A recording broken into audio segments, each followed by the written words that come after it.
Seorang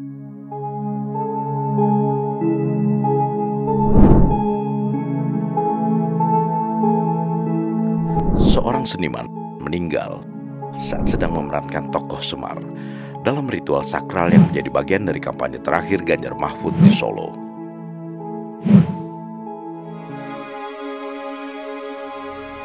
Blasius Subono, seorang seniman sekaligus Dewan Empu Institut Seni Indonesia isi Surakarta, ambruk di panggung Ganjar setelah tampil dalam pentas wayang orang di Balai Kota Solo. Pentas itu menggelar fragmen yang mengisahkan Betari Durga yang berambisi menjadikan putranya penguasa jagat raya. Ambisi itu menimbulkan kekacauan di alam semesta karena semua tatanan dan aturan ditabrak demi anaknya menjadi penguasa. Hingga akhirnya Semar turun ke medan pertempuran bersama Wisanggeni. Betari Durga yang dimaksud dalam fragmen ini tentunya dimaksud untuk menyindir Jokowi. Di ujung pementasan, Subono sempat memberi pesan selaku Semar kepada Ganjar dan Mahfud.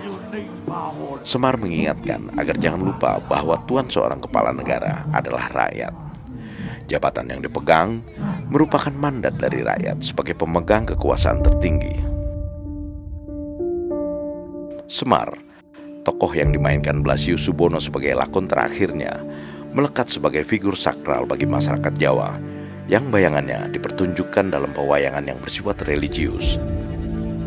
Semar juga dianggap sebagai nenek moyang orang Jawa dan tokoh kesayangan dari mitologi religis asli masyarakat Jawa. Asal-usul Semar berkaitan dengan lambang visualnya. Bentuk wayang Semar yang bulat melambangkan tekad bulat untuk mengabdi kepada kebaikan dan kebenaran. Jari kirinya selalu menunjuk, artinya dia memberikan petunjuk yang benar. Tangan kanannya menggenggam, yang artinya baik itu bersifat subjektif. Matanya setengah tertutup dan melihat ke atas dimaknai sebagai sosok idealis.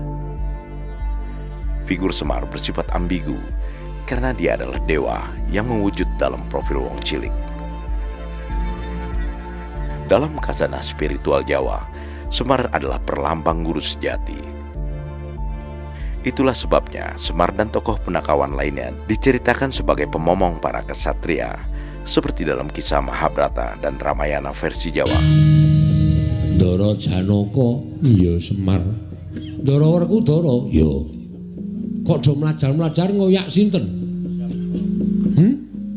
Ngoyak sapa? Ora wani omong. Guru sejati dalam konteks ini adalah pengendali seseorang agar tetap berada di jalan yang benar. Kita akan melangsungkan prosesi penyerahan wayang Wisanggeni dari Ibu Puan Maharani. Usai penampilan wayang orang itu, rencananya Ganjar Mahfud akan diberi wayang dengan tokoh Semar dan Wisanggeni. Semar diberikan kepada Mahfud sebagai lambang kebijaksanaan, dan Wisanggeni diberikan kepada Ganjar sebagai lambang pemimpin yang berani dan tegas dalam bersikap.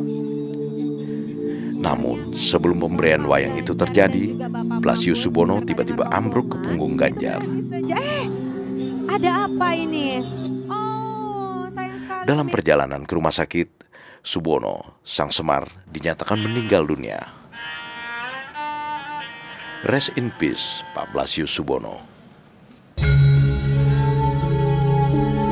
Dalam tradisi Jawa, segala kejadian bisa dilihat dalam beragam perlambang dan makna.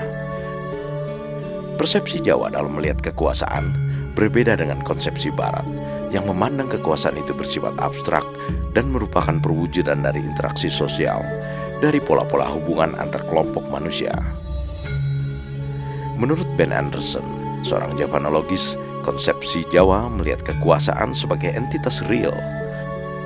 Lebih dari itu, kekuasaan sebagai entitas konkret ini ialah ada di luar diri seorang individu dan mengada secara mandiri. Ia adalah semacam daya yang permanen di dalam semesta. Dalam konstruksi tafsiran kekuasaan seperti inilah, orang Jawa kemudian mendalilkan adanya konsepsi wahyu. Di tanah Jawa dikenal konsep yang dinamakan wahyu keraton, yang berarti restu dari Tuhan yang Maha Kuasa, yang jatuh pada seseorang untuk memimpin negeri. Wahyu Keraton kemudian diwujudkan dalam bentuk dukungan rakyat yang memberikan hak kepada seseorang untuk memimpin negeri.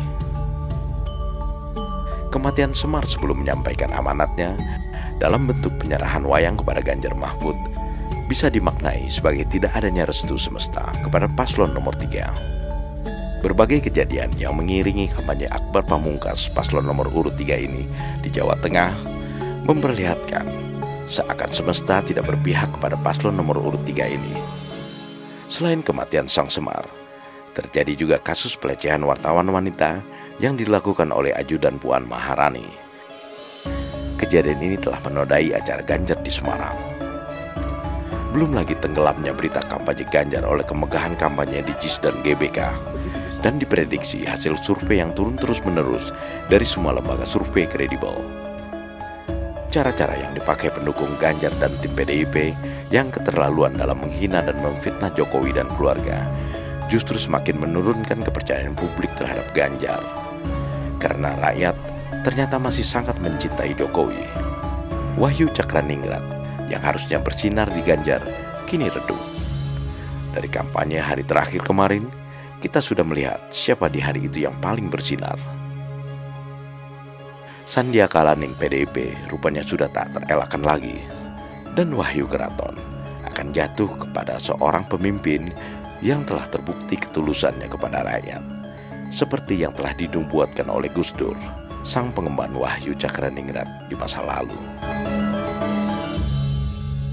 Prabowo Gibran, Man of Our Time.